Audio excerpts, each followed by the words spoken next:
daily demands of a full-time job, right?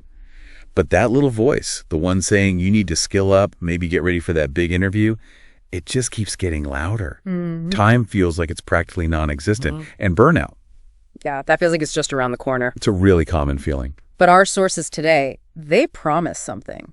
Not a magic wand, but a real tested plan for this exact situation. Yeah, a blueprint that's actually worked for people in the thick of it. Exactly. So this deep dive, it's for you working professionals, the ones ready for what our sources call a serious grind. People who get that there aren't really any shortcuts. No easy way out. We've looked at a pretty compelling YouTube video and a detailed guide, and both share personal stories, real practical advice on fitting intense interview prep into a packed work life without crashing. And doing it sustainably. Right. Our mission today, it's to pull out the most powerful insights, those key nuggets you need for managing time, getting the right mindset, and keeping your energy up. It's about really transforming things. Your career, your growth, yeah. Okay, let's unpack this, because this challenge, balancing work and growth, it's something so many of us face, right? Our sources promise a realistic plan, and they don't pull punches. It's about a grind, but a smart one. So what's the first hurdle our sources tackle? Well, what's fascinating is they immediately get right to the heart of it. They identify the most common problems working professionals face, and many of you listening will probably recognize these in your own lives. Oh, I bet. Like what? Things like, just hectic work schedules, really long hours, feeling like there's zero time to study. The commute definitely eats into it, too. Absolutely. Long commutes leaving you with no energy. Then there's family time, kids, household stuff, all competing for your attention. And the job itself can be mentally draining, right? Leading to burnout even before you start studying. Precisely. That mental stress is huge. And let's not forget the environment, maybe no quiet space, distractions everywhere, online, offline, phones, friends wanting to go out. It's a perfect storm of obstacles, really. It is. And understanding that whole cocktail of energy sappers, that's the first step our sources say you need to take. Recognizing the battleground. Okay, so that list is, it's pretty daunting. It feels like the universe is conspiring against your study plans sometimes. Yeah. So given all that, what's the core solution they put forward? Well, despite all those realities, and they acknowledge they're very real, the sources are adamant.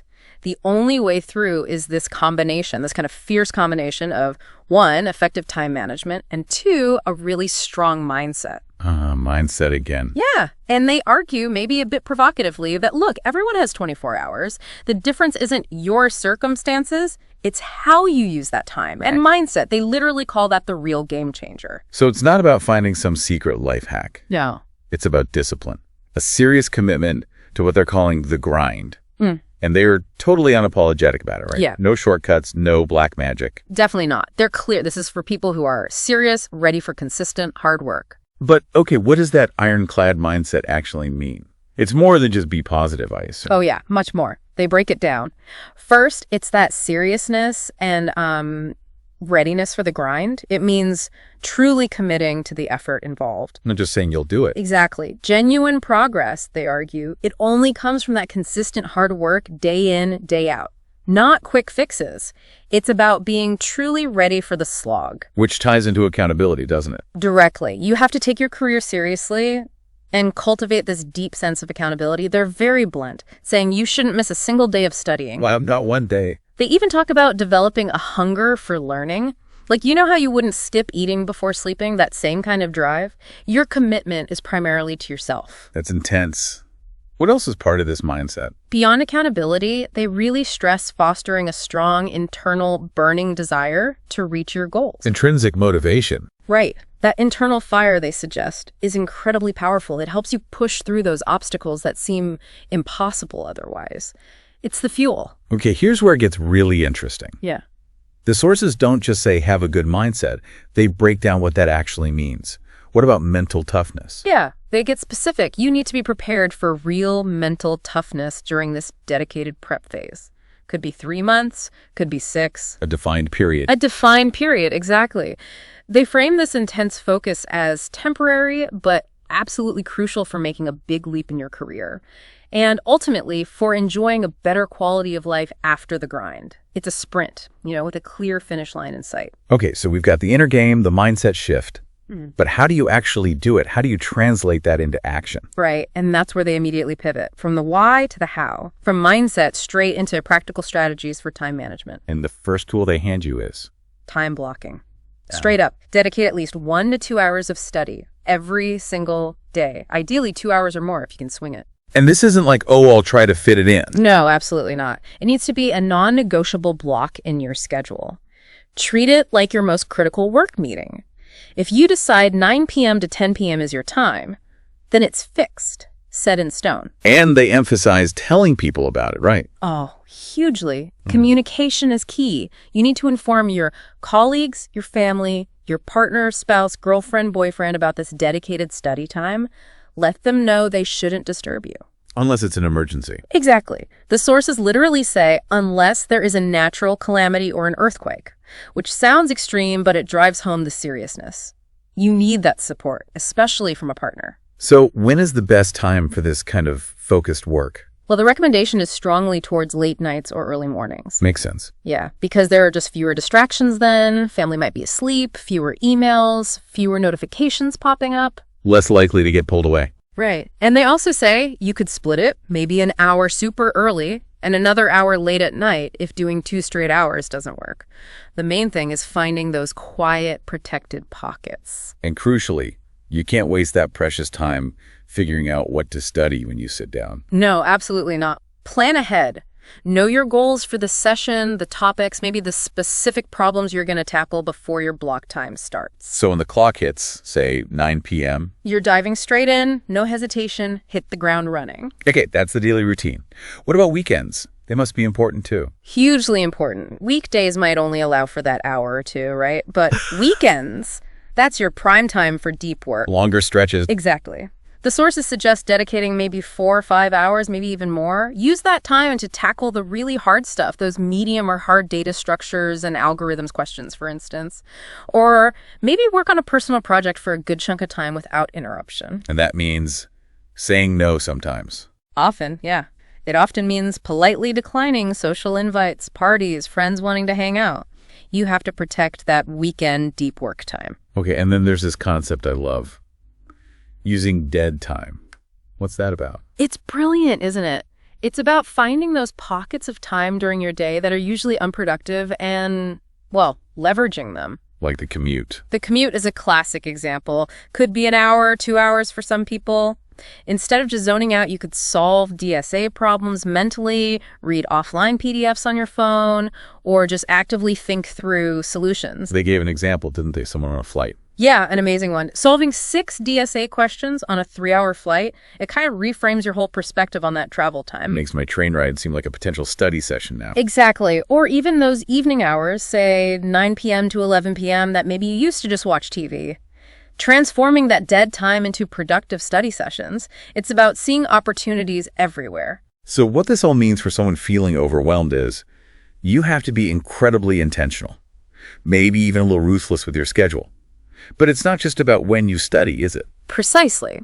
If we connect this to the bigger picture, optimizing your time also means you have to optimize your environment and your energy levels too, which raises an important question. How do we actually create the best conditions for this focused grind? Yeah, how do you set yourself up for success? The sources are super direct about this part. First thing, say no.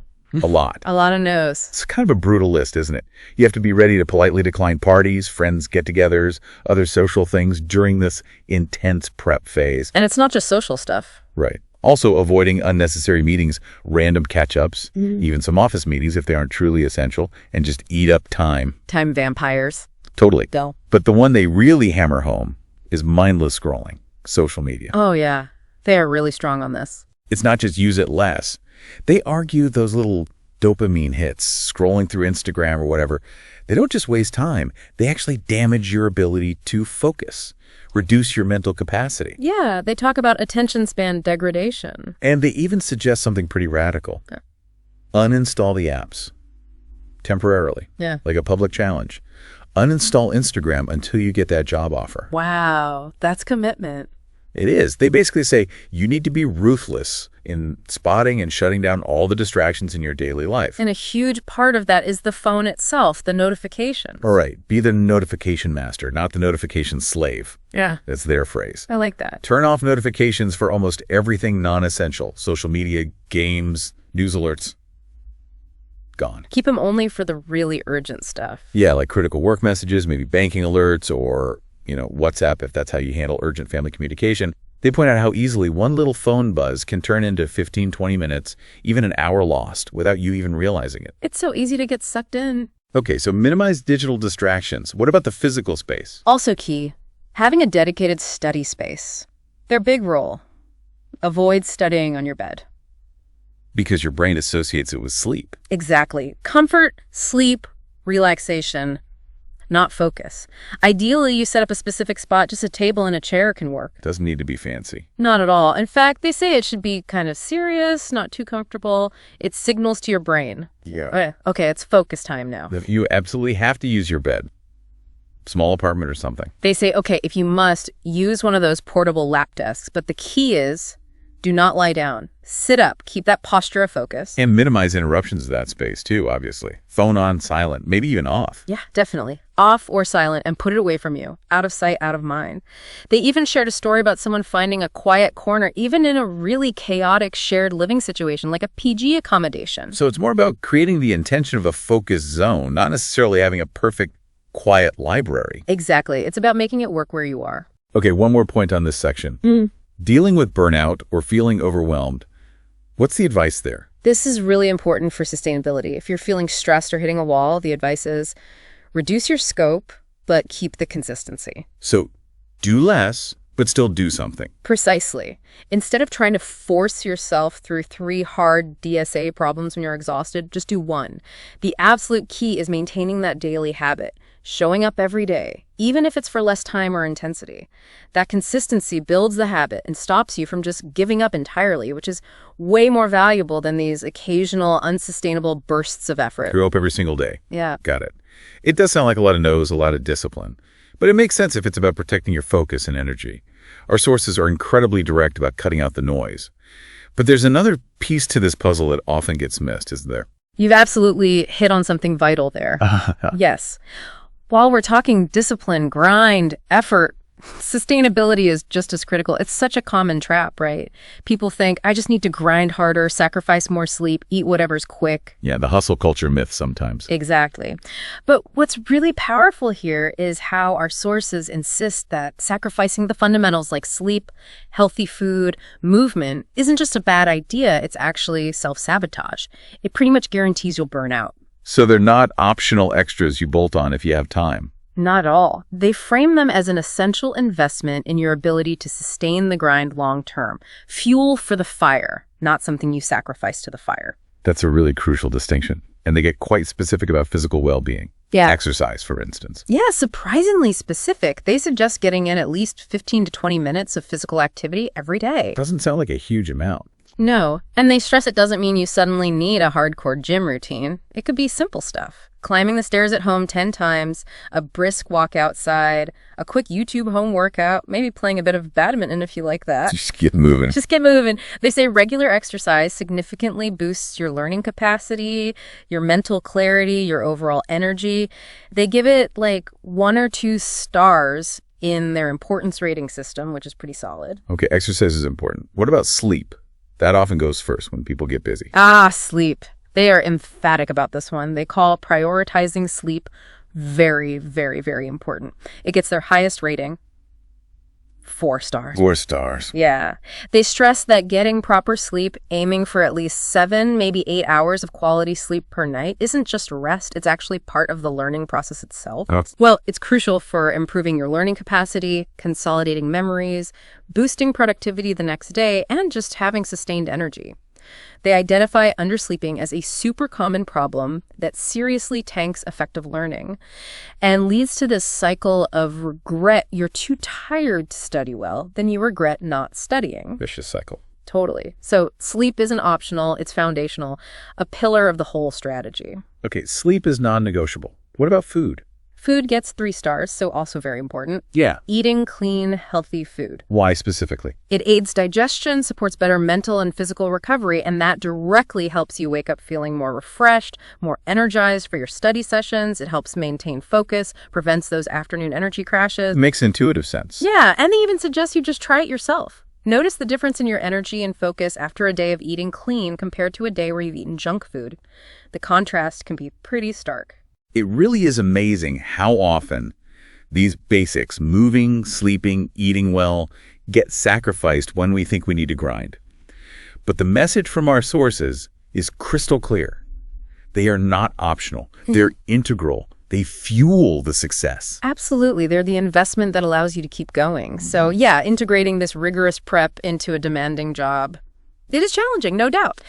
But it's achievable. If you approach it right. Exactly. It demands that serious commitment we talked about, that resilient mindset and really meticulous planning. But as we've seen, if you embrace strategic time management, actively shut down distractions, and really prioritize your well-being, you absolutely can navigate this grind without burning out. So remember, as you're listening, Yeah. your career growth, your personal transformation, it's a direct result of your seriousness, your accountability, your commitment, and that burning desire to hit your goals. No one else can do the grind for you. As they say, the more you put in, the better you're going to become. It's all on you, ultimately. So the final question is, do you have that burning desire? Our sources leave us with this really powerful challenge. Don't just listen to this. Don't just watch videos. Start today. Take action. Yeah. Take a pledge. They even suggest making a public post on LinkedIn or Twitter. Commit to a 90-day challenge. Share your progress daily. Keep yourself accountable. Put yourself out there. Because, and this is the stark final challenge from our sources, if you don't commit, if you keep putting it off, whom are you fooling? You are just fooling yourself. This deep dive, it isn't just information. It's really an invitation to transform.